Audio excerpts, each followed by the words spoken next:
संत रामपाल जी महाराज एक ऐसे महान संत जिन्होंने अपनी सतभक्ति, तत्व ज्ञान, करुणा और सेवा के बल पर समाज में नई मिसाल कायम की है। संत रामपाल जी महाराज की अगुवाई में उनके सभी सतलोक आश्रमों से समाज कल्याण के अद्भुत कार्यों ने समाज को सुनहरे भविष्य की एक नई उम्मीद दिखाई है। संत रामपाल जी महाराज से नाम दीक्षा लेने के बाद लाखों लोगों की लाइलाज बीमारियां जैसे कैंसर, एड्स आदि ठीक हुई। संत जी के ज्ञान से प्रेरित होकर उनके अनुयायियों ने लाखों यूनिट रक्तदान किया।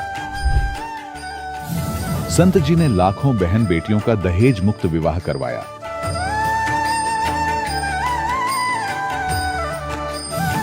संत जी ने लाखों लोगों का नशा छुड़वाया, करोड़ों उजड़े परिवार बसे।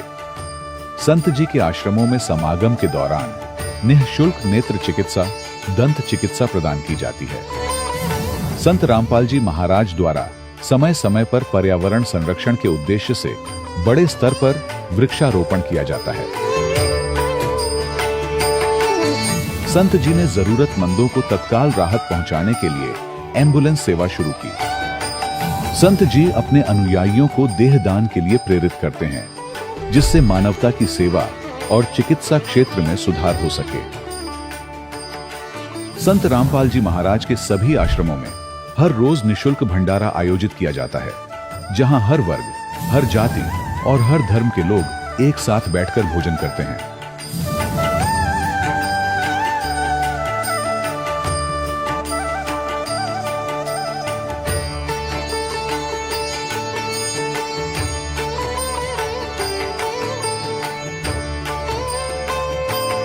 संत रामपाल जी महाराज के आश्रम में हजारों बुजुर्गों को सम्मान और प्यार के साथ जीवन जीने का अवसर मिलता है। उनके खाने, रहने और स्वास्थ्य की पूरी जिम्मेदारी संत रामपाल जी महाराज उठाते हैं। अनाथ बच्चों के लिए संत रामपाल जी महाराज के सभी आश्रम किसी वरदान से कम नहीं।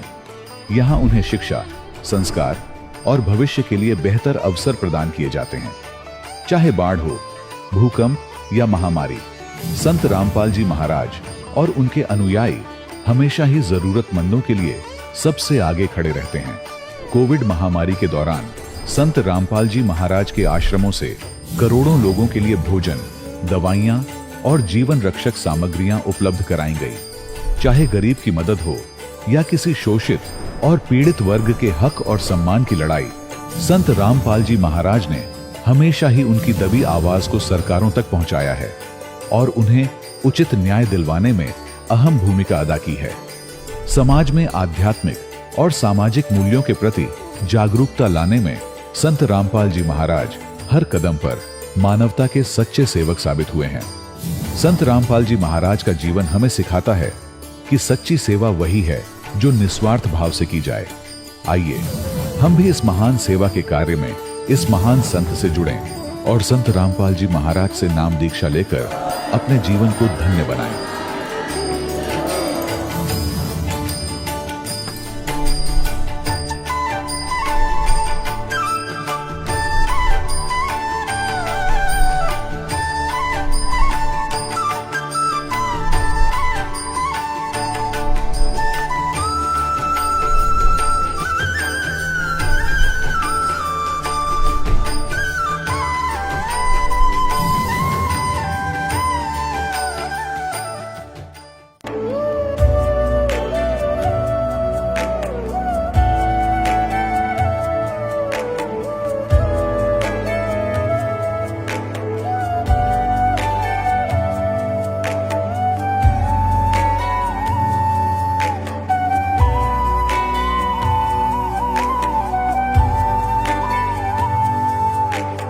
गीता अ18 के श्लोक नंबर 62 में भगवान स्वयं कह रहे हैं कि अर्जुन उस परमेश्वर की शरण में जा जिसकी कृपा से परम शांति व शाश्वत स्थान अर्थात सतलोक को प्राप्त होगा।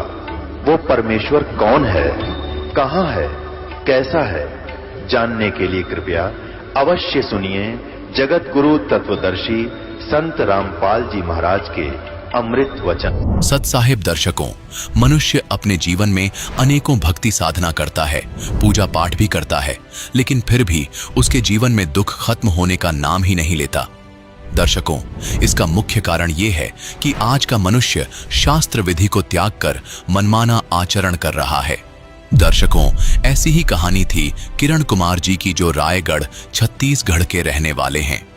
किरण कुमार जी भी सभी पारंपरिक भक्ति साधना किया करते थे और जब इन्हें कोई राहत मिलती न नजर आई तो इन्होंने सहारा लिया ईसाई धर्म का, लेकिन वहां से भी इन्हें कोई राहत नहीं मिली। दर्शकों, आज किरण कुमार जी का कहना है कि जब से मैंने संत रामपाल जी महाराज की शरण ग्रहण की है, तब से मेरे जीवन की रूपरेखा ही बदल गई है।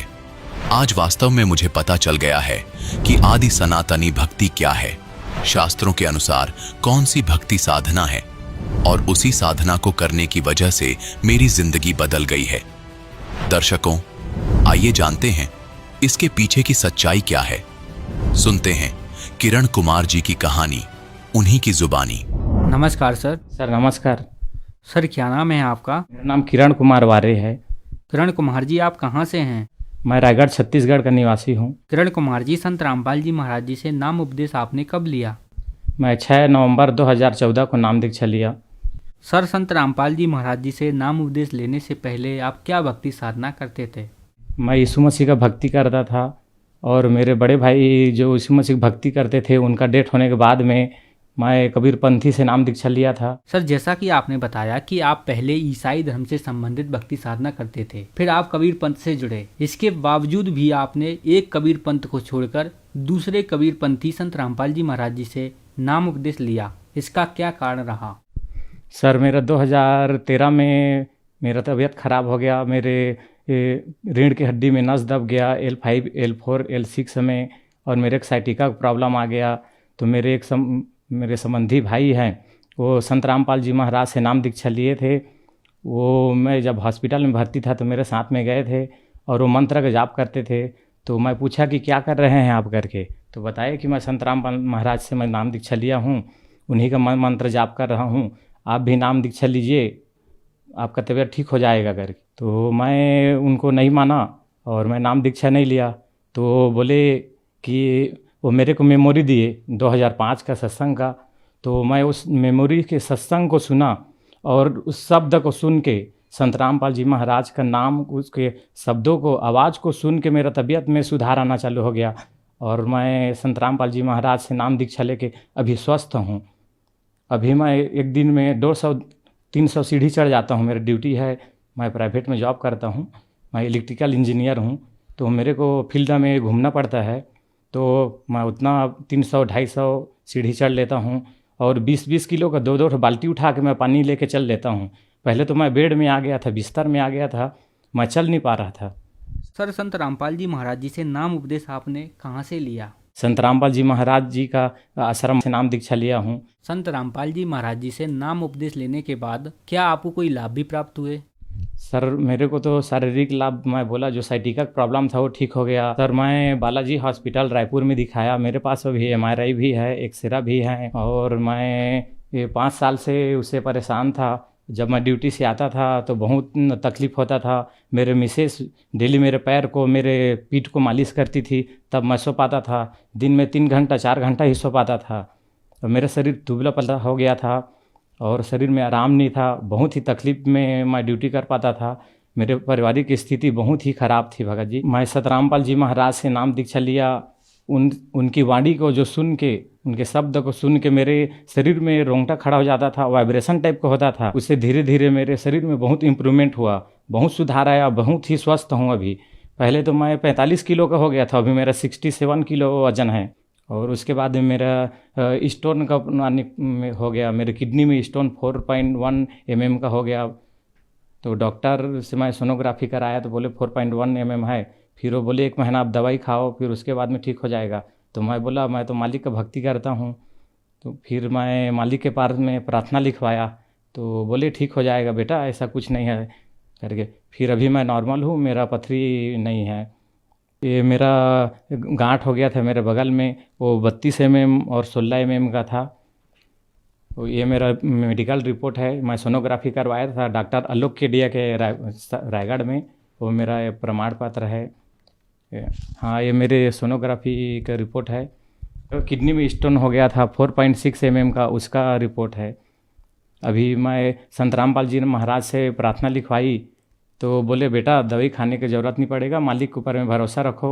और मैं संत रामपाल जी महाराज जी के आशीर्वाद से अभी मैं स्वस्थ हूँ। मेरे किडनी में जो स्टोन हो गया था वो अभी नॉर्मल है, अभी स्टोन नहीं है। मेरे को अभी जहाँ मैं काम करता था भगत जी, वहाँ मैं नीचे लेवल में काम करता था। अभी मालिक की दया से मैं अभी इलेक्ट्रिकल इंजीनियर हूँ।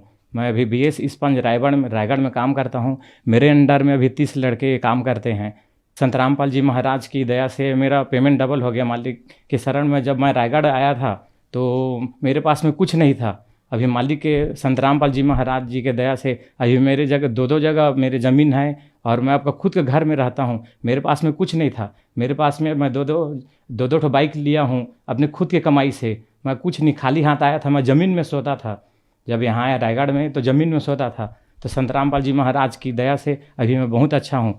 मेरे जो पिताजी हैं वो मेरा पूरा ज़मीन को पूरा बेच के, पूरा हम लोग के पास में कुछ नहीं था, इसीलिए मैं रायगढ़ काम करने के लिए आ गया। और प्राइवेट में भी जॉब करता हूँ और बहुत अच्छा से जीवन यापन करता हूँ। मेरे मिसेस है वो भी बहुत अच्छा से रहती है। उसके में भी थोड़ा प्रॉब्लम आ गया था शारीरिक, वो उसका वज़न बहुत पतली दुबली थी, 35 किलो की हो गई थी।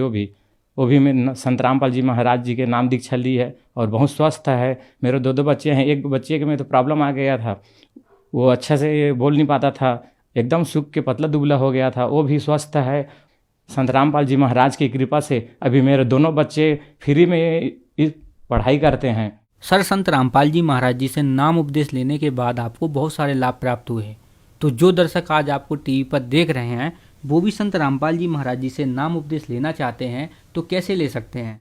संत रामपाल जी महाराज जी का अभी पूरा विश्व में 500 नाम दीक्षा केंद्र खुले हैं और बहुत सारे चैनल में संत रामपाल जी महाराज जी का सत्संग आता है। उसके नीचे में पट्टी आती है, उसमें कॉन्टेक्ट नंबर रहता है। उस कॉन्टेक्ट नंबर में आप कॉल करके SMS करके फ्री पुस्तक मंगवा सकते हैं, अपना नाम दीक्षा ले भी सकते हैं। सर धन्यवाद। नमस्कार सर। दर्शकों, अभी आपने सुने संत रामपाल जी महाराज से दीक्षा प्राप्त करके सुखी हुए भक्त के अनुभव। अब देखिए जगत गुरु तत्वदर्शी संत रामपाल जी महाराज के मंगल प्रवचन। श्रीमद् देवी भागवत में श्री देवी जी ने हिमालय को बता ही दिया। ओम नाम का जाप करो, ब्रह्म को पाने का उद्देश्य रखो, उससे पा जाओगे, वो ब्रह्म लोक में रहता है। अब देखो गीता अध्याय नंबर 8 के श्लोक नंबर 16 में, अध्याय नंबर 8 के श्रीमद् भगवत गीता अध्याय नंबर 8 के श्लोक नंबर 16 में, हे अर्जुन, ब्रह्मलोक पर्यंत सब लोग पुनरावृत्ति में हैं। अब पुनरावृत्ति का इन्होंने विश्लेषण भी किया है, ये स्टार लगा रखा है, इसका यहां विश्लेषण किया है। अर्थात जिनको प्राप्त होकर पीछे संसार में आना पड़े ऐसे, यानी ब्रह्मलोक में गए हुए व्यक्ति भी, साधक भी पुनः लौटकर पृथ्वी पर आते हैं। वो स्थायी स्था नहीं है। इन्होंने आगे थोड़ी सी गड़बड़ी कर रखी है, देखिएगा इसी में 16वें श्लोक में, हे अर्जुन, ब्रह्मलोक पर्यंत सब लोग पुनरावृत्ति में हैं, परंतु हे कुंती पुत्र, मुझको प्राप्त होकर पुनर्जन्म नहीं होता। अब ये बात इन अनुवादकर्ताओं ने गलती की है। यदि इसको सत्य माने, इसका ये अनुवाद सत्य माने कि मुझे प्राप्त होकर कभी पुनर्जन्म नहीं होता, तो दूसरे अध्याय के 12वें श्लोक में, अध्याय नंबर 4 का श्लोक 5 और 9, गीता अध्याय नंबर 10 का श्लोक नंबर 2, ये झूठे सिद्ध हो जाते, झूठे सिद्ध हो जाते हैं। जिसमें ये गीता ज्ञानदाता कहता है कि अर्जुन, तेरे और मेरे बहुत जन्म हो चुके हैं, तू नहीं जानता, मैं जानता हूं। देखिएगा, ये है श्रीमद् भगवत गीता अध्याय नंबर 2 का और श्लोक नंबर 12। न तो ऐसा ही है कि मैं किसी काल में नहीं था, अथवा तू नहीं था, अथवा ये राजा लोग नहीं थे,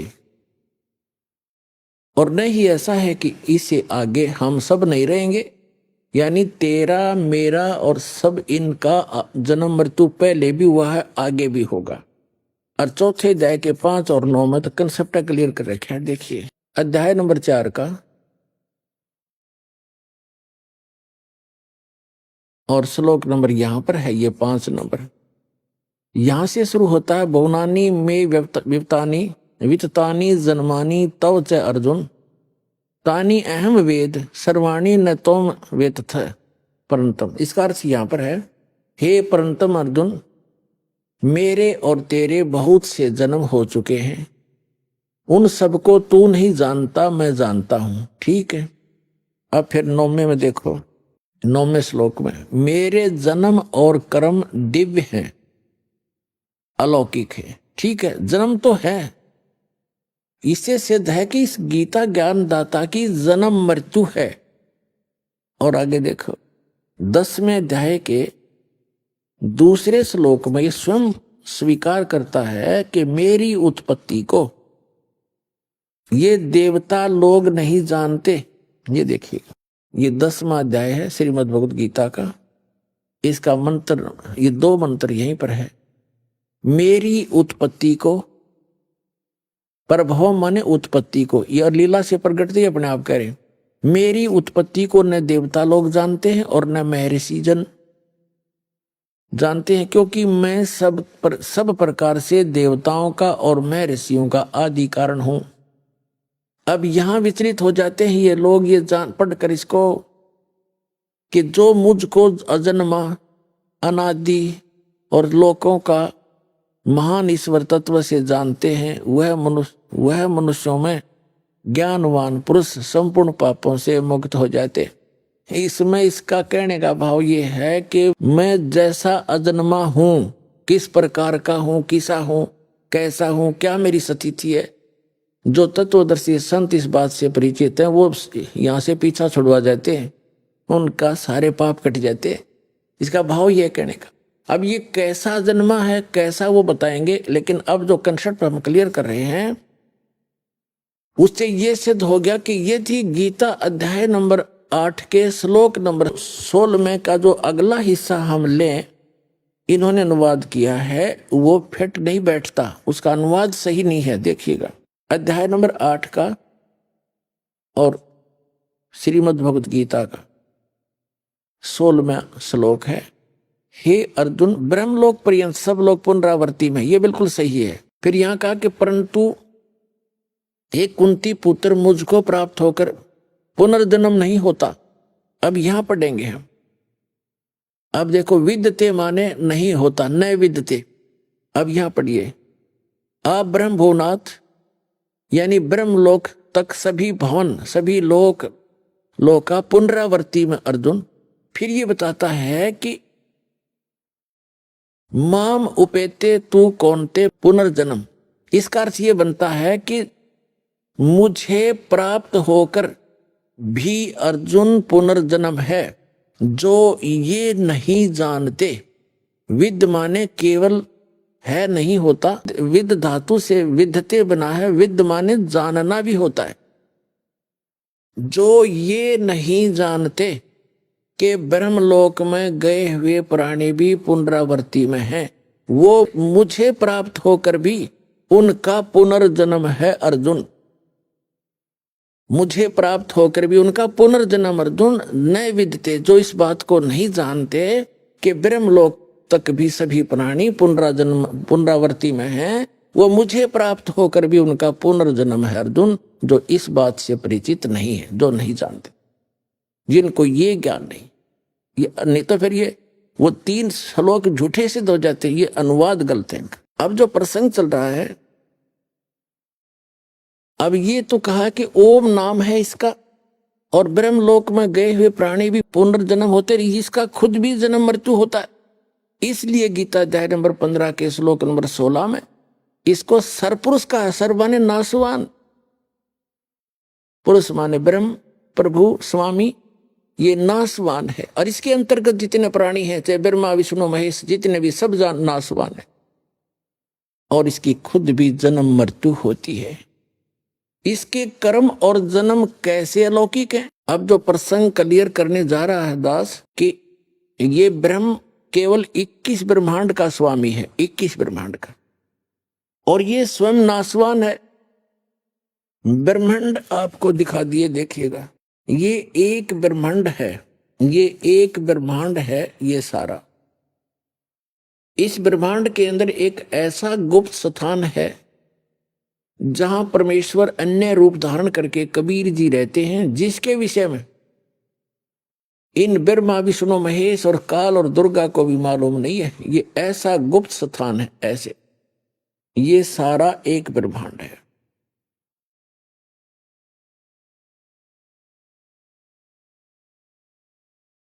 ये एक ब्रह्मांड है। ऐसे ऐसे इस काल भगवान के 21 ब्रह्मांड है, सरपुरुष के, ज्योत निरंजन के। ये जो पूरा ब्रह्मांड आपने देखा, अब ये समझो एक गेंद है ये, और इससे ऐसे ऐसे 5 ब्रह्मांडों का इसने एक ग्रुप बनाकर महाब्रह्मांड बना रखे, और ऐसे ऐसे 4 महाब्रह्मांडों में 20 ब्रह्मांड रोक रखे हैं। इसकी अतिरिक्त 21वां जो ब्रह्मांड है उसने यहां बनाया अलग से।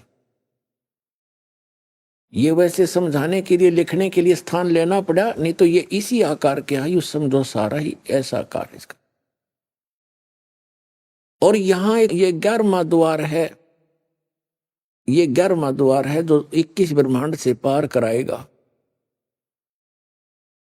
जो परब्रह्म के लोक में पहुंचती है। ये भी एक भंवर गुफा, ऐसे गोल आकार के हैं, ये आगे जाते हैं। ये काल का निज लोक है, यहाँ स्वयं रहता है, इस रास्ते को रोके बैठा है, यहाँ विराजमान रहता है, ये अन्य रूप धारण करके। और ये तपस्या जहाँ 1 लाख मानव शरीरधारी प्राणियों को पुण्य भून कर खाता है। अब ये इतना क्षेत्र है सरपुरुष का, ये इतना क्षेत्र है केवल सरपुरुष का, 21 ब्रह्मांड है। और ये देखिएगा, ये है कंप्लीट चित्र सारे ब्रह्मांडों का, ये है कंप्लीट चित्र सर्व ब्रह्मांडों का। ये देखिएगा। अब हम यहां आते हैं, जैसे अभी आपने जो ये देखा था 21 ब्रह्मांड, जो काल का पूरा क्षेत्र देखा था, ये सरपुरुष का क्षेत्र है, ये वाला। और ये अक्षर पुरुष का है, ये इससे बाहर ये वाला। ये 7 संख ब्रह्मांड हैं, ऐसे ऐसे 7 संख ब्रह्मांड है। ये इतना क्षेत्र है, इतना। ये सरपुरुष और ये अक्षर पुरुष कहलाता है। इसको ब्रह्म, इसको परब्रह्म भी कहते हैं। और ये है परम अक्षर ब्रह्म, असंख्य ब्रह्मांड का स्वामी, जो इनके ऊपर भी मालिक है, इसके ऊपर भी मालिक है, सरपुरुष पे भी प्रभु है, अक्षर पुरुष के ऊपर भी मालिक है। ये है असंख्य ब्रह्मांड का स्वामी। ये सतलोक है, ये सतलोक, सत्यलोक कहो, सतलोक कहो, ये सारा कुछ। और इसके अतिरिक्त ये ब्रह्मांड है, यहां पर आप रहा करते थे। ये जितने ब्रह्मांड हैं, ये इससे भी बड़े बड़े ब्रह्मांड हैं, ये जितने अलग अलग ये दिखाई देते। यहाँ आपके मकान हैं, आपके महल हैं, इनके अंदर बहुत बड़े बड़े सबके। तो इन सब का मालिक ये है कबीर साहब सतपुरुष, ये परम स्थान परमात्मा का। ये 12वां द्वार है, ये 11वां द्वार। 10वां द्वार तो एक ब्रह्मांड में ही रह लेता है। 11वां द्वार ये यहाँ जाता है पर ब्रह्म के लोक में, यहाँ प्रवेश होता है, ये यहाँ निकलता है इसमें अक्षर पुरुष के लोक में। और ये 12वां द्वार है जिससे हम सतलोक में प्रवेश करेंगे। ये 11वां द्वार है जो परब्रह्म के लोक में प्रवेश किया। ये 12वां द्वार है जो परम अक्षर ब्रह्म के लोक यानी सतलोक में, सतपुरुष में के लोक में प्रवेश करेंगे। यहाँ पूरी रहने की व्यवस्था है और सब बाग बगीचे हैं, सदाबहार वृक्ष हैं, सदाबहार मेवा है, और सभी पदार्थ वहां के अमृत हैं, जैसे गंगा का जल आप देख रहे हो। ऐसे लोक में भी खराब नहीं होता। तो 100 वर्ष रख लो उस गंगा के जल को पवित्र किसी शुद्ध बोतल में, शुद्ध पात्र के अंदर, तो ये सतलोक से चलकर आई है गंगा का वाटर, ये जल। एक परमात्मा ने एक सैंपल भेज रखा है सतलोक के पदार्थों का, तो वहां दूध, दही, जल, सरोवर भरे हैं, वो कभी नष्ट नहीं होते। और सदाबहार वृक्ष से बड़े बड़े महल आपके वहां खाली पड़े हैं। आपके ही महल के आसपास इतने बहुत बढ़िया सुंदर मेवा, हर तरह के भोजन आपकी रसोई में भरे पड़े हैं। उनको छोड़कर आप यहाँ अपनी गलती से आ गए हो और यहाँ भिखारी बनकर घूम रहे हो। सारा असंख्य जन्म हो गए आपका, ये निर्वाह ही पूरा नहीं होता से तुम आप देवता बन गए। वहां भी यही व्यवस्था देवताओं के, वहां भी ऐसे राजा हैं, छोटे राजा हैं, बड़े देवता हैं। आम जनता जो स्वर्ग में वहां चले जाते हैं वो ऐसे ही रहते हैं वहां पर, और उनकी भी जन्म मृत्यु होती रहती है। अब ये स्थिति आपके सामने स्पष्ट कर दी। अब हम सिद्ध करेंगे कि जैसे बिन साहेब की बंदगी कहीं ठोर ठिकाना ना, ब्रह्मा विष्णु महेश नासवान, और ये सरपुरुष नासवान, अक्षर पुरुष भी नासवान, ये गीता जी ने स्वयं स्पष्ट कर दिया। लेकिन उत्तम पुरुष है तू अन्य परमात्मा इति उदाहरते, वो परमात्मा परम अक्षर ब्रह्म है जो इन दोनों से अन्य है, जो कभी मृत्यु में नहीं आता, वो अव्यय ईश्वर है, वो अविनाशी परमात्मा है। देखिएगा गीता अध्याय नंबर 2 के श्लोक नंबर 17 में, श्रीमद् भगवद गीता अध्याय नंबर 2 के श्लोक नंबर 17 में क्या स्पष्ट किया है।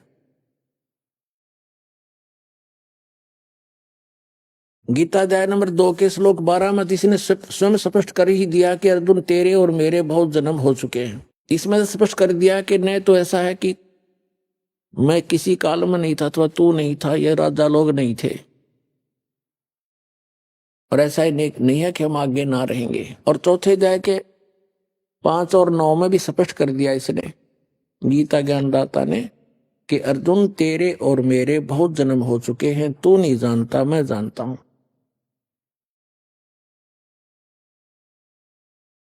ये 5वां है, हे परंतु अर्जुन मेरे और तेरे बहुत जन्म हो चुके हैं, उन सबको तू नहीं जानता मैं जानता हूं। और 9 में भी ऐसे ही कहा है, 4 के 9 में, मेरे जन्म और कर्म दिव्य हैं, ये याद रखना, जन्म और कर्म दिव्य हैं।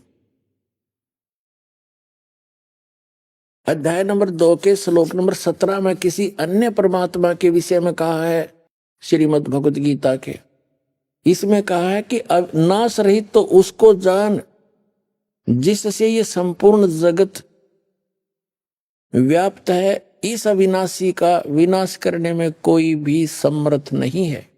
अब इससे क्या सिद्ध हो गया कि गीता ज्ञानदाता से कोई और है, और जिसने सारे ब्रह्मांड को रचना की है वो है अविनाशी, जिसको कोई नहीं मार सकता।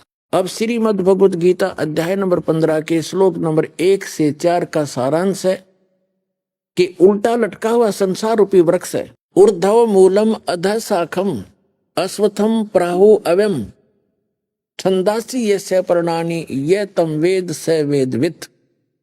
15वें अध्याय के प्रथम मंत्र में ये मूल पाठ है। उसका अर्थ ये है कि ऊपर को जड़, वो तो पूर्ण परमात्मा समझो, संसार रूपी एक वृक्ष समझो, पीपल का वृक्ष, जिसकी ऊपर को जड़ हो और नीचे को तीनों गुण रूपी शाखा हो, नीचे को शाखा हो। और जो संत इसके सभी छंद, सभी विभागों को अलग अलग भिन्न भिन्न बता देगा, स वेदवित। ये देखिएगा, ये पूरा संसार रूपी वृक्ष समझो। ऊर्ध्व मूलम अधः शाखम, गीता ज्ञानदाता ने केवल इतना संकेत दिया है, ऊर्ध्व मूलम अधः शाखम अश्वत्थम प्राहु अव्यम। अश्वत्थम माने ये पीपल का वृक्ष, जानो एक संसार रूपी वृक्ष, जिसकी ऊपर को जड़ है और नीचे को शाखा है। और छंदासी यस्य पर्णानि, जिसके सभी विभाग पत्ते आदि को, ये तम वेद, जो जानता है उस अज्ञान अंधकार में छुपे हुए को, स वेदवित, वो तत्वदर्शी संत है, वह वेद के तात्पर्य को जानने वाला। तत्वदर्शी संत की पहचान भी बताई है। तो पुण्यात्माओं, जैसा कि आपको बहुत बार बताया है, समझाया है, दिखाया भी है कि ऋग्वेद मंडल नंबर 9 सूक्त नंबर 86 86 मंत्र नंबर 26 और 27 में, ऋग्वेद मंडल नंबर 9 सूक्त 82 मंत्र 1 2 3 में, ऋग्वेद मंडल नंबर 9 सूक्त 54 यानी 54 के मंत्र नंबर 3 में, ऋग्वेद मंडल नंबर 9 सूक्त 20 मंत्र 1 में, ऋग्वेद मंडल नंबर 9 सूक्त 94 यानी 94 के मंत्र 1 में, ऋग्वेद मंडल नंबर 9 सूक्त 95 के 95 के मंत्र 2 में, ऋग्वेद मंडल नंबर 9 सूक्त 96 यानी 96 के मंत्र 16 से लेकर 20 तक ये स्पष्ट किया हुआ है कि वो परमात्मा जो पूर्ण ब्रह्म है, सारी ब्रह्मांडों का रचनहार, वो ऊपर की लोकों में रहता है। भुवनो ऊपरी तिष्ठति, सब लोकों के ऊपर बैठा है और वहां से गति करके आता है, अच्छी आत्माओं को मिलता है और उनको उपदेश देने के उद्देश्य से आता है और अपने अध्यात्म ज्ञान को, कंप्लीट स्पिरिचुअल नॉलेज को वो स्वयं ही बताता है। और वो एक कवियों की तरह आचरण करता है, लोकोक्तियों के माध्यम से, कविताओं के माध्यम से, कविताओं से वो ज्ञान प्रचार करता है, यानी पद्य भाग में। और जिस कारण से वो प्रसिद्ध कवि की भी पदवी प्राप्त करता है, लेकिन वो स्वयं खुदा होता है, खुद अल्लाह होता है, खुद भगवान होता है। वो सारी सृष्टि का रचनहार होता है। अपने द्वारा रची हुई सृष्टि को ठीक ठीक वो स्वयं ही आकर बताता है। तो उस परमात्मा ने आकर फिर कंप्लीट स्पिरिचुअल नॉलेज दिया है, वो सूक्ष्म वेद कहलाता है, जिसको इस काल ने छुपा दिया था।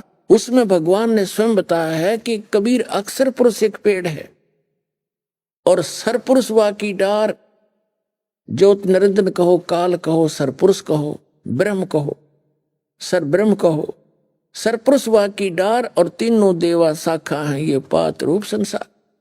उस परमेश्वर ने ये अध्यात्म ज्ञान, ये तत्व ज्ञान स्वयं बताया और वो एक तत्वदर्शी संत की भूमिका भी करते हैं, एक अच्छे दास की भूमिका भी करके हमें दिखा के जाते हैं। भाई, यहाँ के इस झूठे यश की, झूठी महिमा के लालच में अपना जीवन नाश मत करना, लोक लाज से बचकर रहना। जैसे कोई कितना ही अच्छा राजनेता हुआ है या कोई अच्छा कोई राजा हुआ है, उसने अच्छे नेक काम किए, क्योंकि अच्छे आदमी का स्वभाव अच्छा ही होता है। वो पूर्व जन्म के संस्कार होते हैं, पूर्व जन्म के संस्कारों से वो राजा बनता है या कोई अच्छा राजनेता बनता है, धर्म नेता बन जाता है। और आगे सतभक्ति ना करने से वो स्वयं तो कौवा बन गया और पीछे से उसके द्वारा किए गए विकास के कार्यों के कारण उसकी एक स्टैचू बना दी, मूर्ति बना दी। एक वर्ष में एक दिन उसका पानी पात मार के, धो धा के, धूप धाप दे के, माला डाला हुए वो उसकी पार्टी वाले, और वो कौवा बन के उसी के ऊपर बैठ के माथे में बीट करने लग रहा है मनमाने। तो ये बताया है, मन तू सुखे सागर बसरे और ना ऐसा यश रे। उस सतलोक में चल भाई, इससे बढ़िया तेरा और कोई यश नहीं, कोई महिमा नहीं। यहाँ की फोकट महिमा है। आज राजा है, कल गधा बन जाएगा, बता के महिमा हुई यहाँ की। तो इस लोक लाज से हटकर साधु संत अपने परमात्मा के ज्ञान के आधार से अपना जीवन निर्वाह किया करते हैं, अपनी मर्यादा में चलते हैं और अपनी भक्ति को बचा कर रखते हैं। तो उस परमात्मा ने स्वयं एक अच्छे दास की भूमिका, अच्छे नागरिक की भूमिका, अपना काम करके खाना, कर्तव्य, नेक काम करना, साथ में भगवान की भक्ति भी करके दिखाई। और भगवान तो वो थे ही थे, सारे ब्रह्मांड चला रहे थे बनारस में बैठकर। तो उन्होंने बताया है कि अक्षर पुरुष एक पेड़ है, सरपुरुष वा की डार और तीनों देवा शाखा है ये पात रूप संसार। अब जड़ कौन है, वो इस दास को भेजा है वो मूल बताने के लिए। एक मूल कौन है ये देखिए, ये ऊर्ध्व मूलम अधः शाखम। ऊर्ध्व माने ऊपर को, मूल माने जड़ और नीचे को शाखा वाला। ये गीता ज्ञान दाता ने सिर्फ इतना बताया है। और छंदासी यस्य प्रणानी, जिसके ये छंद माने विभाग, जड़, तना, डार, ये शाखा और पत्ते, इन सब को जो बतावेगा स वेदवित। ये देखिए श्रीमद् भगवत गीता अध्याय नंबर 15 का श्लोक नंबर 1 में देखिए, ये पंचदशो अध्याय 15वां। ऊर्ध्व मूलम अधः शाखम अश्वत्थम प्राहु अव्यम छंदासी यस्य प्रणानी ये तम वेद स वेदवित। इनका उदाहरण, इनका अनुवाद पढ़ो, कितना अड़ंगा है इसमें। ऊर्ध्व मूलम, आदि पुरुष परमेश्वर मूल वाले, ये बिल्कुल सही कहा है इन्होंने। ये वैसे इसका अर्थ है ऊपर को जड़ वाला। इन्होंने कहा कि आदि पुरुष परमेश्वर ये मूल है, जड़ है। और इन्होंने क्या कहा, आदि पुरुष नारायण वासुदेव भागवत ही भगवान ही नित्य और अनंत और सबके आधार होने के कारण सबसे ऊपर नित्य धाम में सगुण से वास करने के कारण ऊर्ध्व नाम से कहे गए हैं। इस तरह के भाई ये कृष्ण के बांध रहे थे सारा सेरा। ये है आदि पुरुष परमेश्वर, ये बिल्कुल ठीक है। ये आदि पुरुष परमेश्वर कौन है? ये श्री कृष्ण नहीं है, यहां भूल लग रही थी इनको।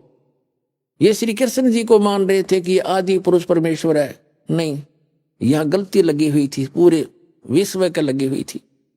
ऊर्ध्व मूलम, ऊपर को जड़ वाला, और अधः शाखम, यह भी गलत कर रखा है उन्होंने। ब्रह्मा रूप मुख्य शाखा वाले अधः शाखम, ये गलत कर रखा है। देखो श्लोक नंबर 2 में किसी 15वें अध्याय के, इसमें 2 बार अधः शब्द है, अधः, और इनका इन्होंने अनुवाद सही किया है जहां ये विचलित नहीं हुए। अधः माने नीचे, अधः माने नीचे, बिल्कुल ठीक है। और ऊर्ध्व माने ऊपर, ऊर्ध्वम ऊपर, ये ऊर्ध्व मूलम। अब फिर आगे हम प्रथम मंत्र में, ऊर्ध्व मूलम अधः शाखम, ऊपर को जड़ वाला और नीचे को शाखा वाला, ये गलत कर रखा है। संसार रूपी पीपल के वृक्ष को अविनाशी कहते हैं। वेद नहीं, छंदासी, छंद माने विभाग होते हैं, केवल एक शब्द के एक ही अर्थ नहीं होते। विभाग, पत्ते आदि जिसके विभाग कहे गए हैं।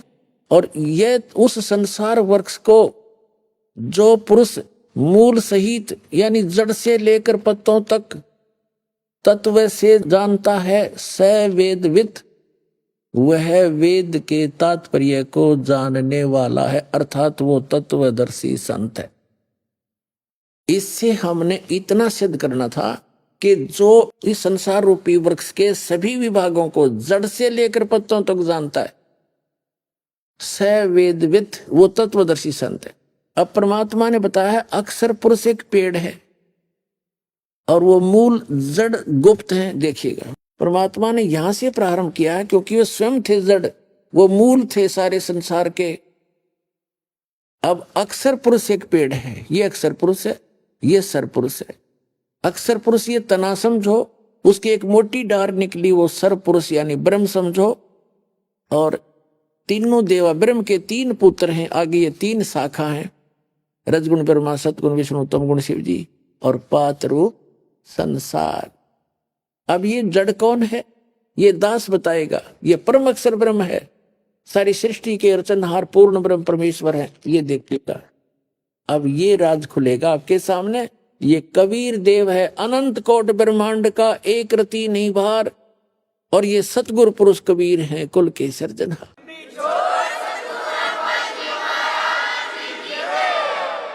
अब गीता अध्याय नंबर 15 के श्लोक नंबर 2 और 3 में क्या कहा है, ये देखिएगा। अब ये एक आपने पढ़ लिया, ये स्पष्ट हो गया, ये आपने पढ़ लिया सारा। अब दूसरे में देखते हैं, उस संसार वृक्ष की 3 गुण रूप, रजगुण ब्रह्मा, सतगुण विष्णु, 3 गुण रूप, ये जल से बड़ी हुई नहीं। विषय पर वाला शाखा, विषय पर वाला शाखा, विषय विकारों वाली ये शाखाएं हैं, नीचे और ऊपर, सर्वत्र नहीं। देखो अब हम फिर इसका सहयोग लेंगे। ये पृथ्वी लोक पर ज्ञान बोला जा रहा था, ये देखिए, ये पृथ्वी लोक है, और विष्णु जी, ब्रह्मा जी और शिव जी का आधिपत्य है पृथ्वी लोक, इस पाताल लोक और स्वर्ग लोक पर। तो यहां ये बोला जा रहा था ज्ञान पृथ्वी पर, ये कहते हैं ऊपर स्वर्गलोक तक और नीचे पाताल तक। ऊपर और नीचे केवल इन स्थानों पर इन तीनों की रेंज है, इन तीनों लोकों के ऊपर इनका अधिपत्य है और एक एक विभाग के ये मंत्री हैं। इतना समझो, ऊपर और नीचे, सर्वत्र नहीं। मूल पाठ में भी सर्वत्र नहीं है। अब देखिएगा अध्याय नंबर 15 का श्लोक नंबर 2। उस संसार वृक्ष की तीनों गुण रूप रजगुण ब्रह्मा जी, सतगुण विष्णु जी, तमगुण शिव जी। पहले ये क्लियर करते हैं। ये देखिएगा मार्कंडेय पुराण आपको दिखाते हैं। ये मार्कंडेय पुराण है और गीता प्रेस गोरखपुर से प्रकाशित है।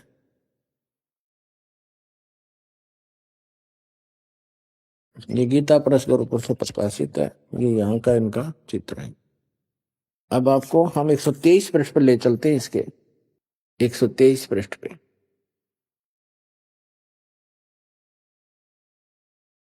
संक्षिप्त मार्कंडेय पुराण, या मार्कंडेय जी बोल रहे हैं। मार्कंडेय जी बोले मुने, ये सब कुछ बताते बताते इसके सामने आ जाते हैं आप। इस तरह स्वयंभू परमात्मा की 3 अवस्थाएं होती हैं। रजोगुण प्रधान ब्रह्मा, तमोगुण प्रधान रुद्र, सत्व प्रधान विश्वपालक विष्णु है। यही 3 देवता हैं और यही 3 गुण है। अब ये स्पष्ट हो गया कि रजगुण ब्रह्मा, सतगुण विष्णु, तमगुण शिव जी, इन 3 देवता कह लो और चाहे 3 गुण कहो। इससे बढ़िया कंसेप्ट जो मार्कंडेय पुराण में है शायद ही कहीं होगा। एक और दिखा दे। यह है श्रीमद् देवी भागवत यानी देवी पुराण हिंदी टीका सहित। ये खेमरा श्री कृष्ण दास प्रकाशन मुंबई से प्रकाशित है। अथ देवी भागवतम सभाष्टिकम समात्यम, खेमरा श्री कृष्ण दास प्रकाशन मुंबई 4। यहां इसका सारा कुछ लिखा हुआ है इधर। बस इतना ही दिखाएंगे, इसमें आप देख सकते हैं। अब इसके हम यहां पहुंचते हैं 3रे स्कंद में। अथ श्री देवी भागवते भाषा टीका युक्ते 3य स्कंद है प्रारंभते। 3रा स्कंद प्रारंभ हो गया। अब इसके हम यहां आते हैं। यह है पृष्ठ नंबर 11 और भाषा टीका 3य स्कंद अध्याय 5 में। यहां 8वां श्लोक है। भगवान शंकर के अपनी माता दुर्गा की महिमा सुनाते हैं। हे माता, यदि हमारे ऊपर सदा आप दया युक्त हो तो हमको तमोगुण में किस प्रकार प्रदान किया, और ब्रह्मा रजोगुण और हरि यानी विष्णु को सतोगुण क्यों युक्त किए। अब ये बीच में संस्कृत आ जाती। अब संस्कृत पढ़ेंगे। ये 7वां श्लोक समाप्त हुआ, 8वां प्रारंभ होता है। यदि धर्मनान सदाम्बिके कथम अहम विहित है तमोगुण, मुझे तमोगुण क्यों बना दिया। कमल जय, कमल से उत्पन्न होने वाले ब्रह्मा जी को रजोगुण संभाव, रजोगुण क्यों उत्पन्न किया। और सुविता क्यों सतोगुण हरि और विष्णु जी को सतोगुण क्यों उत्पन्न कर दिया, क्यों बना दिया आपने। इति सिद्धम रजोगुण ब्रह्मा, सतगुण विष्णु, तमगुण शिव जी। फाइनल हो गया। अब गीता ज्ञान दाता ने ऊपर को जड़, नीचे को तीनों गुण रूपी शाखा, बस इतना बताया। उसके बाकी शेष जानकारी के लिए उसने स्पष्ट कर दिया कि जो सारे विभागों को बताएगा वो तत्वदर्शी संत है। चौथे अध्याय के 32वें श्लोक में गीता ज्ञानदाता कहता है कि अर्जुन, उस परमेश्वर ने, उस परम अक्षर ब्रह्म ने, सच्चिदानंद घन ब्रह्म ने स्वयं आकर के अपने मुख कमल से जो ज्ञान दिया है, यज्ञों की जानकारी जो दी है, यज्ञ माने धार्मिक अनुष्ठान, वो विस्तार के साथ कही है। उसमें वो तत्व ज्ञान है। चौथे अध्याय के 34 श्लोक में कहा कि उस तत्व ज्ञान को तू तत्वदर्शी संतों से जाकर समझ। यानी गीता ज्ञानदाता उस तत्व ज्ञान से परिचित नहीं है और उनको दंडवत प्रणाम करने से, कपट छोड़कर नम्रता पूर्वक प्रश्न करने से वो तत्वदर्शी संत तुझे उस तत्व ज्ञान का उपदेश करेंगे। अब उस तत्वदर्शी संत की पहचान बताई है 15वें अध्याय के प्रथम मंत्र में। कि जो ऊपर को जड़ और नीचे को शाखा वाला, जो एक संसार रूपी पीपल का वृक्ष अविनाशी कहा गया है, और जो इसके सभी छंद सभी विभागों पत्तों सहित जानता है, सवेदवित, वो तत्वदर्शी संत है। और परमेश्वर ने 600 वर्ष पहले कहा था, अक्षर पुरुष एक पेड़ है, अक्षर पुरुष निरंजन वा की डार, और तीनों देवा शाखा है ये पात रूप संसार। उस समय इन नकली गुरुओं ने उस परमात्मा की समरवाणी को हमारे तगाने नहीं दिया, रिजेक्ट कर दिया। कबीर क्या जाने संस्कृत को, ये अनपढ़ है, अशिक्षित है, धानक है, दुल्हा है, ये क्या जाने सदग्रंथों के गुड़ रहस्य को। अरे परमात्मा ने संस्कृत की और अरबी की और इंग्लिश की जरूरत क्या है, वो सर्व संपन्न है, वो सर्वज्ञ है। लेकिन आज वो सारी साची होगी, उस समय बोली हुई सारी ज्ञान परमात्मा का। तो उन्होंने ऑप्शन छोड़ दिया कि वो जड़ कौन है वो बताएगा मेरा दास आकर के उस परम पिता के बारे में। ये दास भेजा तो तत्वदर्शी संत बना के उस परम पिता ने, कबीर भगवान ने।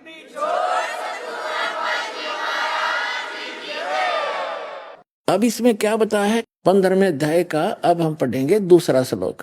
उस संसार वृक्ष की तीनों गुण रूप, रजगुण ब्रह्मा, सतगुण विष्णु, तम गुण शिवजी रूपी, ये गलत लिखा है,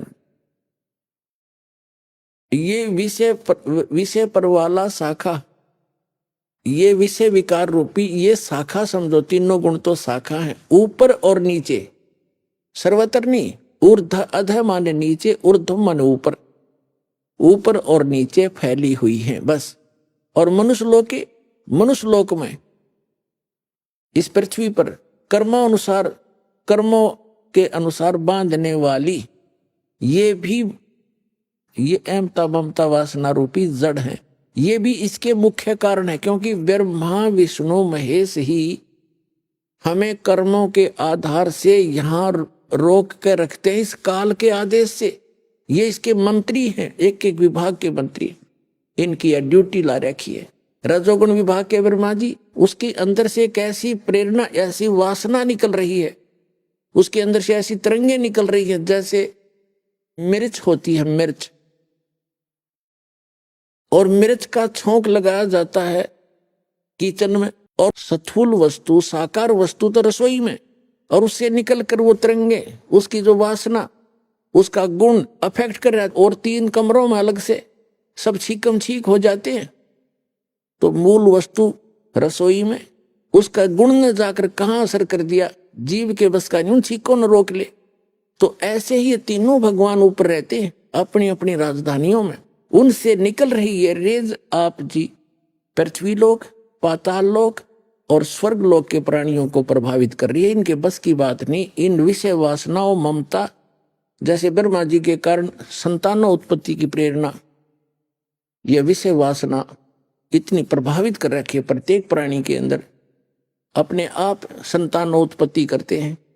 फिर यहाँ के ठाठ बाट, ये भी रजोगुण के कारण ही प्राणी करता है, कोठी हो, कार हो, बढ़िया सब कुछ हो। फिर सतोगुण के आधार से ममता, एक दूसरे के अंदर बहन भाई में ममता, प्रेम, पति पत्नी का प्रेम, बच्चों में ममता, अपनी कोठी बंगले कार में इनमें ममता, इनके अंदर मोह, ये जीव के बस का नहीं, इसको छोड़ सके। ये प्रभावित है, जैसे किसी ने नशा कर रखा है, शराब पी ली, 2 घूंटी लाए, पाछू उसने आप नहीं पता तू क्या बोल रहा है, कहाँ पैर रखे हुए, कहाँ पड़ा है।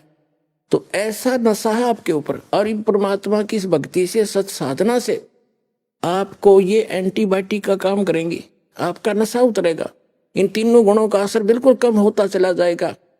कुछ दिनों के बाद ऐसा एक नॉर्मल सा रह जाएगा जितना आवश्यक होगा बस, और फिर हम सफल होंगे उस समर्थ की सहारा लेकर। अब हम चल रहे हैं, देखिएगा, मनुष्य लोक में कर्मानुसार बांधने की भी ये मूलानी जड़ हैं, ये मूल कारण हैं। नीचे और ऊपर, सब लोकों में नहीं, नीचे और ऊपर फैली हुई है। नीचे पाताल लोक में, ऊपर स्वर्ग लोक तक इनकी रेंज है। अब आगे देखो, अब गीता ज्ञानदाता तीसरे श्लोक में स्पष्ट कर देता है कि इस संसार वृक्ष का स्वरूप जैसा कहा है वैसा यहां विचार काल में नहीं पाया जाता। यहां विचार काल का अर्थ है तेरे मेरे इस गीता जी के डिस्कशन में, चर्चा में मैं उस परमात्मा की, उस संसार रूपी वृक्ष की संपूर्ण स्थिति को नहीं बता पाऊंगा, क्योंकि मुझे उसके आदि और अंत का कोई ज्ञान नहीं। इसलिए तो कहा है वेदों में कि वो परमात्मा अपने द्वारा रची हुई सृष्टि को स्वयं ही ठीक ठीक बताता है। अब देखिएगा 15वें अध्याय का 3रा श्लोक गीता जी का। इस संसार वृक्ष का स्वरूप जैसा कहा है वैसा यहाँ विचार काल में तेरे मेरे इस गीता जी के विवेचन में नहीं पाया जाता, नहीं पाया जाता, क्योंकि न इसका आदि है और न इसका अंत है, तथा न इसकी अच्छी प्रकार स्थिति है, यानी इसको ज्ञान नहीं, स्थिति तो है ही। इसलिए इस सुविरुद्ध मूलम, ये इसने गलत किया, अति दृढ़ मूल वाले, बस इतना, अति दृढ़ मूल वाले। अब मूल का अर्थ है ऊपर के लोक, जड़ जो है ऊपर के लोक हैं जो प्रोक्ष हैं, वो परम अक्षर ब्रह्म है। जैसे यजुर्वेद अध्याय नंबर 40 के श्लोक नंबर 17 में ये वेद ज्ञान दाता वही है जो गीता ज्ञान दाता। यजुर्वेद अध्याय 40 के मंत्र 15 में तो कहता है मेरा एक ओम मंत्र है, इसका जाप कर, काम करते करते सिमरण कर, विशेष कसक के साथ सिमरण कर, मनुष्य जीवन का प्रथम कर तो जान का सिमरण कर। और 40वें अध्याय के 17वें श्लोक में कहा है यजुर्वेद में कि वो पूर्ण परमात्मा तो प्रोक्ष है, वो तो गुप्त है, ऊपर है, और मैं ब्रह्म हूं, एम खम ब्रह्म, ओम मेरा नाम है। और मैं, जैसे देवी भागवत के अंदर 7वें स्कंद में हिमालय को ज्ञान देते समय देवी जी कह रही है कि ब्रह्म का ओम नाम है, उसका जाप करो, ब्रह्म को प्राप्त हो जाओगे, तुम्हारा कल्याण हो। वो ब्रह्म ब्रह्मलोक रूपी दिव्य आकाश में रहता है, वहां रहता है। तो ये खुद कहता यजुर्वेद अध्याय नंबर 40 के मंत्र नंबर 17 में कि वो परमात्मा तो प्रोक्ष है, और मैं अहम ओम खम ब्रह्म, मैं ब्रह्म हूं और ब्रह्मलोक रूप दिव्य आकाश में वहां रहता हूं, मेरा एक ओम नाम। और वो परमात्मा प्रोक्ष है, वो तो गुप्त है। ये देखिएगा यजुर्वेद, इसके अनुवाद करता भी है महर्षि दयानंद है। इसने तड़ंगा कर्ण का ठेका ले रखा था, फिर भी सच्चाई छुपा नहीं करती। ये यहाँ से प्रकाशित है, सर्वदेशी कार्य प्रतिनिधि सभा 2/5 महर्षि दयानंद रांडला मैदान नई दिल्ली से। ये यजुर्वेद का अंतिम अध्याय है, अंतिम ही मंत्र है। ये देखिएगा, ये 4400 अध्याय यानी 40वां अध्याय है, 4400 यजुर्वेद का, और ये 17वां मंत्र है। इसमें क्या कहा है, हे मनुष्यों, जिस ज्योत स्वरूप रक्षक, ये ज्योत स्वरूपी काल है, मुझ से अविनाशी यथार्थ कारण के आच्छादित मुख के तुल उत्तम अंग का प्रकाश किया जाता है, उत्तम अंग का प्रकाश किया जाता है। जो वह प्राण व सूर्य मंडल में पूर्ण परमात्मा है, पुरुष माने पूर्ण परमात्मा है, वह है प्रोक्ष रूप, वो तो प्रोक्ष है, गुप्त है। अरे अहम, ये यहां लिखा है सो अस्व अहम ओम खम ब्रह्म, खम का अर्थ खम ब्रह्म, मैं ब्रह्म, और ओम नाम है मेरा, खम ब्रह्मलोक रूपी दिव्य आकाश में रहता हूं, मेरा एक ओम नाम है। और वो परमात्मा तो गुप्त है, वह पूर्ण परमात्मा है, वह तो प्रोक्ष रूप, वो गुप्त है, वो जड़ है संसार रूपी वृक्ष की। अहम मैं खम, ये खम का अर्थ है ब्रह्मलोक रूपी दिव्य आकाश में रहता हूं और मैं ब्रह्म हूं। यहां लिखना था ब्रह्म, इधर ब्रह्म का क्यों डंगा कर दिया, सीधा लिखना था मैं ब्रह्म हूं, सबके गुण क्रम और स्वरूप करके अधिक हूं, ओम उसका सबका रक्षक जो मैं उसका कोई बात ऐसा नाम जानो, ओम तो लिखना था ओम नाम जानो। अभी आपने सुने संत रामपाल जी महाराज के मंगल प्रवचन। आइए अब सुनते हैं संत रामपाल जी महाराज से नाम दीक्षा लेकर सतभक्ति करके अद्भुत लाभ प्राप्त करने वाले अनुयायी के विचार। दर्शकों, आज मनुष्य अपने जीवन को सही दिशा में ले जाने के लिए, अपने जीवन में सुख प्राप्त करने के लिए हर संभव प्रयास कर रहा है, लेकिन फिर भी उसे कोई राहत नहीं मिल रही। दर्शकों, इसका मुख्य कारण यह है कि वास्तव में उसे पूर्ण गुरु का मार्गदर्शन प्राप्त नहीं हो रहा है। दर्शकों, ऐसी ही कहानी थी झारखंड की रहने वाली आलोश्वरी कुमारी राय जी की। आलोश्वरी राय जी पहले सभी पारंपरिक भक्ति साधनाएं किया करती थीं, सभी देवी देवताओं की पूजा करती थीं और तंत्र मंत्र व झाड़ फूंक में माहिर थीं। श्री आलोश्वरी राय जी औरों के घर से तो भूत निकाल देती थी, लेकिन जब खुद के घर पर भूत प्रेत का साया मंडराया तो इन्हें समझ में आया कि यह सब व्यर्थ है। श्री आलोश्वरी राय जी अपने घर के भूत प्रेतों को बाहर निकालने में असमर्थ थी। जब उनके पति को भूत प्रेत की समस्या हुई तो ना तो कोई तंत्र मंत्र काम आया और ना ही कोई दवा। आलोश्वरी जी तंत्र मंत्र और दवा में इतना पैसा खर्च कर चुकी थी कि इनके घर में आर्थिक तंगी हो चुकी थी। लेकिन दर्शकों, आज आलोश्वरी राय जी का कहना है कि यदि मुझे संत रामपाल जी महाराज द्वारा लिखित पुस्तक गीता तेरा ज्ञान अमृत नहीं मिलती तो न जाने मेरा क्या होता। दर्शकों, श्री आलोश्वरी राय जी का कहना है कि जब से मैंने संत रामपाल जी महाराज की शरण ग्रहण की है तब से मेरी जिंदगी पूरी तरह से बदल गई है। आज मुझे वास्तव में पूर्ण परमात्मा का ज्ञान हो गया है। यदि इस धरती पर कोई संत है तो वह केवल संत रामपाल जी महाराज ही हैं। दर्शकों, आखिर आलोश्वरी कुमारी जी ऐसा क्यों कह रही हैं? आखिर आलोश्वरी कुमारी जी ने अपनी सभी भक्ति साधनाओं को छोड़कर संत रामपाल जी महाराज द्वारा बताई गई भक्ति साधना को क्यों अपनाया? सुनते हैं आलोश्वरी कुमारी राय जी की कहानी उन्हीं की जुबानी। नमस्कार जी। सत साहब जी। क्या नाम है बहन जी आपका? मेरा नाम आलोश्वरी कुमारी राय। बहन जी आप कहाँ से हैं? जिला पाकुड़ झारखंड से। बहन जी, संत रामपाल जी महाराज जी से नाम उपदेश आपने कब लिया? 2021 में। बहन जी, संत रामपाल जी महाराज जी से नाम उपदेश लेने से पहले आप क्या भक्ति साधना करती थीं? हम भक्ति करते थे ब्रह्मा विष्णु महेश को। इतना भक्ति करते थे, जब हम 7 साल के थे तब से हम भक्ति कर रहे हैं ब्रह्मा विष्णु महेश को, लेकिन कुछ तो फायदा नहीं हुआ। रामपाल जी महाराज जी की शरण में आने के बाद आपको क्या लाभ मिला? मेरे को तो सबसे पहले ये लाभ मिला कि भूत प्रेत का जो है बाधा, वो भूत प्रेत दूर हो गया। संत रामपाल जी महाराज का शरण में आने के बाद वो भूत प्रेत भी हट गया और जो मेरे को कारण था वो कारण भी ठीक हो गया। और मेरा दांत में कीड़ा लगा हुआ था, वो कीड़ा भी ठीक हो गया मालिक के दया से।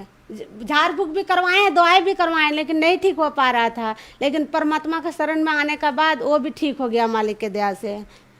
मेरा हस्बैंड को कोई दाब रहा था भूत प्रेत में, वो भूत प्रेत का जब दाब रहा था तब उसका मिर्गी जैसा उठ रहा था। फिर वहाँ में भी वो जो है भूत प्रेत लोग वहाँ संत रामपाल जी महाराज का शरण में आने के बाद वो भी हट गया। मेरे को जब खांसी होता था ना तो ब्लड आता था उसमें। अरे ब्लड आने के बाद फिर हम डॉक्टर के पास गए और डॉक्टर के पास वहाँ गए, इलाज करवाया। इलाज करवाने के बाद फिर डॉक्टर ने बोला है कि 2 दिन के बाद आपको रिपोर्ट देंगे। फिर वहाँ रिपोर्ट निकलाया, फ़ोटो भी खिंचवाया, तो वहाँ रिपोर्ट निकला है कि बहन जी आपको ये जो दामा कारण है आपको दवाई खाना पड़ेगा। हम बोलते ठीक है दवाई लेते। आज जा रहे थे, महीना में हफ्ता में दवाई लाने के लिए जा रहे थे। आते जाते भी वो दवाई तो खा रहे थे लेकिन ठीक नहीं हो पा रहा था। संत रामपाल जी महाराज का दीक्षा भी लिए, भक्ति भी कर रहे हैं आज, तो मालिक का दया से ठीक हो गया है। मेरा पति को 10-15 साल के जब वो थे तो शुरू से ही उसका मतलब भूत प्रेत का बाधा था, तो ये परमात्मा का दया से वो भूत प्रेत भी हट गया। मेरा पति नशा करते थे, वो संत रामपाल जी महाराज का शरण में आने के बाद वो सारे नशा भी छोड़ दिया। गुटखा करता था, दारू मौत कभी कभी करता था। संत रामपाल जी महाराज जी के शरण में आप कैसे आए? गीता तेरा ज्ञान अमृत वो पुस्तक मेरा हस्बैंड पढ़ रहा था एक दिन, और हम लोग ऐसा पूरा घर में तांत्रिक कर रहे हैं, तो मेरे को एक दिन बोला है कि आप यहाँ बैठिए मेरे पास। तो हम उसको बोले कि क्या आखिर आप बैठने के लिए बोल रहे हैं? बोलता है इसमें देखिए ना क्या अनमोल कुछ ज्ञान है। तो हम उसको बोले क्या ज्ञान है? ये जो हम लोग पूजा जो कर रहे हैं ना, इस तरह शास्त्र बिंदु तक करके हम लोग जो मनमाने पूजा कर रहे हैं ना, इसमें कोई लाभ भी नहीं मिलेगा और सुखी भी नहीं रहेंगे। और वही हो रहा है हम लोग का साथ, दूसरों को झाड़ रहे हैं, झाड़ फूक कर रहे हैं, घर में कोई कुछ का शांति नहीं है। हम तांत्रिक ये करते थे, उसका मतलब वो आता था मेरा पास, बोलता था मेरा मतलब पूरा घर का बात बताइए, क्या हो रहा नहीं हो रहा, तो हम उसको बता देते थे कि उसका घर कहाँ है और उसका नाम क्या है और उसका अंदर में क्या कारण है, क्या हो रहा है, उसका घर तक हम पहचान उसको बता देते थे। उसका बाद फिर उसका कुछ भूत प्रेत भी होता था तो वो भी हम झाड़ फूँक करते थे। एक दिन में हम 12 बजे रात को हम घर बांधते थे, एक दिन में 1200 रुपया हम लेते थे और एक दिन में 1200 रुपया लेते हैं और 6-7 घर हम एक रात को हम बांध लेते थे। मुर्गा बलिदान देते थे, कबूतर भी बलिदान देते थे और इतना ही देने का भी बाद फिर हम जब भूत पकड़ते तब वो भूत भी आवाज़ करता था, चू चू जैसा आवाज़ करता था जब हम भूत पकड़ते थे। मैं ये सब कर रहे थे लेकिन मेरे को ये सब कुछ लाभ नहीं हुआ। दूसरे को हम उसको झाड़ फूँक कर रहे थे, उसका ठीक हो जाता है लेकिन घर में कोई शांति नहीं। तो फिर एक दिन क्या हुआ मेरा साथ, जब यहाँ हम मायके आ गए यहाँ, अब मायके आने के बाद कि मम्मी भैया लोग बोलता है क्या इतना भूत पीड़ित में हम लोग बहुत परेशानी है। तो हम बोलते एक संत है, मोबाइल में हम देखे ना, उसका चंदन टीका ना दाढ़ी है ना लाल सालू को कुछ भी नहीं है। वो संत बोल रहा है क्या कि ये जो शास्त्र बिनु जो तक करके जो मनमानी पूजा कर रहे हैं उसका कोई ना गति मिलेगा, ना मोक्ष मिलेगा, ना उसको कोई लाभ मिलेगा, उसका हानि होते जाएगा और मेरा शरण में आएगा तो भूत प्रेत भी दूर हो जाएगा। इतना ही कहने का बाद मेरा शरीर में काल प्रवेश हो गया। 2021 दिन 12 बजे का ये बात है, मेरा शरीर में काल प्रवेश हो गया और बोलने लगा ये क्या हो रहा है बेटी। हम खड़े थे वहाँ पे गिर गए और शरीर में प्रवेश होकर बोलता है ये क्या हो रहा है बेटी। भयंकर आवाज़ आ रहा है, मोटा सा आवाज़, और बोल रहा जानते हैं हम कौन है। मेरा मम्मी बोलता हाँ हम जानते हैं आप कौन है। अब कृष्णा जी शंकर जी बोला नहीं हम ना कृष्णा है ना शंकर है, मेरा नाम है ज्योति निरंजन काल।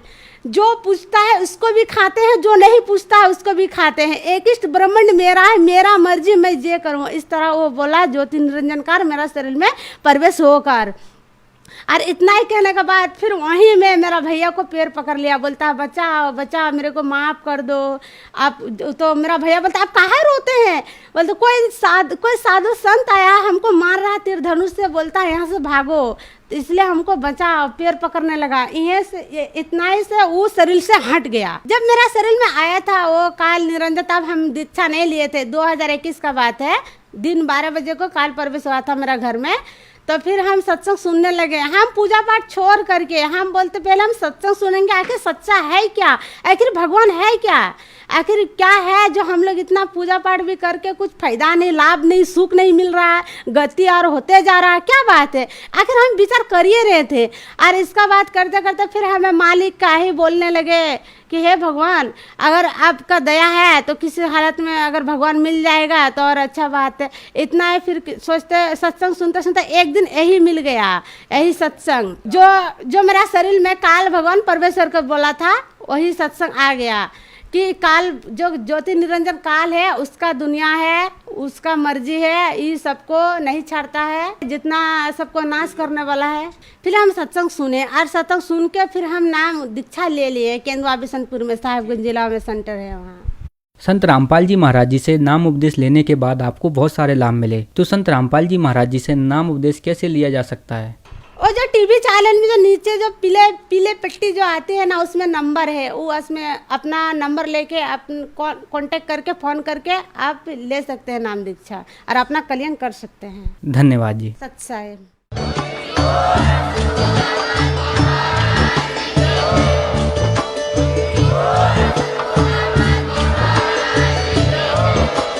आप सुन रहे थे जगत गुरु तत्वदर्शी संत रामपाल जी महाराज जी के मंगल प्रवचन। अधिक जानकारी के लिए विजिट कीजिए हमारी वेबसाइट www.jagatgururampalji.org। संत रामपाल जी महाराज जी के शुभ आशीर्वाद से पूरे विश्व भर में 500 से भी ज्यादा नाम दीक्षा केंद्र हैं, जिन पर संत रामपाल जी महाराज जी द्वारा ऑनलाइन निशुल्क नाम दीक्षा दी जा रही है। अपने नजदीकी नाम दीक्षा केंद्र का पता करने के लिए संपर्क करें 8222880541।